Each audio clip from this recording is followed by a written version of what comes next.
നമസ്കാരം.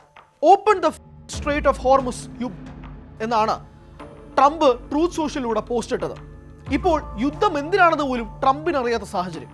അതായത് ഈ യുദ്ധമൊക്കെ തുടങ്ങുന്നതിന് മുൻപ് ഹോർമുസ് കടലിടുക്കിന് ഒരു കുഴപ്പമില്ലായിരുന്നു. അതിലൂടെ സഞ്ചാരങ്ങൾ കൃത്യമായി നടന്നു പോയിക്കൊണ്ടിരുന്നു. ഇപ്പോൾ ട്രംപിന്റെ ആവശ്യം ഹോർമുസ് കടലിടുക്ക് തുറക്കുക എന്നത് തന്നെയാണ്.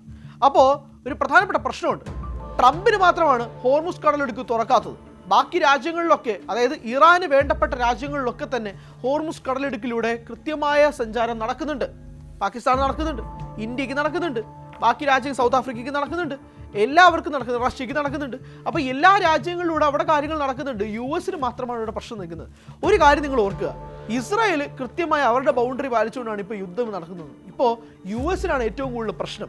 US നാറ്റോ രാജ്യങ്ങളുടെ കൂടെ നിൽപ്പില്ല, നാറ്റോ രാജ്യങ്ങൾ US കൂടെ നിൽക്കുന്നില്ല. അപ്പോൾ മൊത്തത്തിൽ ട്രംപിന് ആകെ കൂടെ വേവലാതിയാണ്, ട്രംപിന് ദേഷ്യമാണ്. അത് സഹിക്കാൻ കഴിയാത്ത രീതിയിലേക്ക് തന്നെയാണ് കാര്യങ്ങൾ മാറുന്നത്.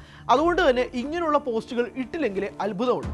എന്തായാലും ട്രംപിന്റെ ഈ ഒരു വിരളി പിടിച്ച പ്രശ്നവും ഈ ഒരു തെറിവിളിയും ഒക്കെ തന്നെ ഓർക്കുക, അമേരിക്കയുടെ പ്രധാനപ്പെട്ട വ്യക്തിയാണ് ഈ ഒരു പോസ്റ്റുകൾ ഇടുന്നത് എന്നതുകൂടി ആലോചിക്കുമ്പോൾ എന്തുമാത്രം ഫ്രസ്ട്രേഷനിലാണ് ഡൊണാൾഡ് ട്രംപ് നിൽക്കുന്നത് എന്നതുകൂടി ആലോചിക്കുക. കാരണം ട്രംപ് മുന്നോട്ട് വയ്ക്കുന്ന കാര്യങ്ങളൊന്നും തന്നെ ഇറാൻ കേൾക്കുന്നില്ല.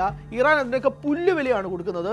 ഇറാൻ പുല്ലുവില കൊടുക്കുക മാത്രമല്ല, ശക്തമായ രീതിയിൽ ആക്രമണങ്ങൾ നടത്തുകയും ചെയ്യുന്നുണ്ട്. അവിടെ നിന്നുകൊണ്ടാണ് US ഏറ്റവും കൂടുതൽ പ്രശ്നം ഉണ്ടാകുന്നത്.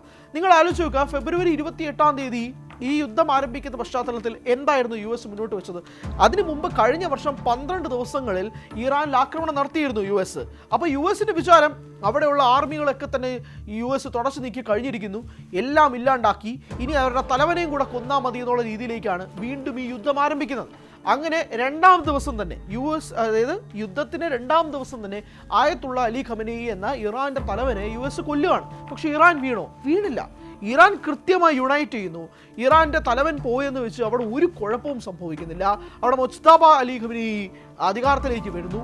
അവിടെ ഇറാൻ കൃത്യമായ പ്ലാനിങ്ങുകൾ നടത്തുകയാണ്. അവിടെയാണ് ട്രംപിന് പിഴവ് സംഭവിക്കുന്നത്. ട്രംപ് വിചാരിച്ചതുപോലെ കാര്യങ്ങൾ മാറുന്നില്ല. അവിടെ നേരെ വിപരീതമായ കാര്യങ്ങൾ മാറുന്നു. ഇറാൻ കൂടുതൽ ശക്തി ആർജിക്കുന്നു. ട്രംപ് വിചാരിക്കുന്നത് പോലെ ഒന്നും കാര്യങ്ങൾ മാറുന്നുമില്ല.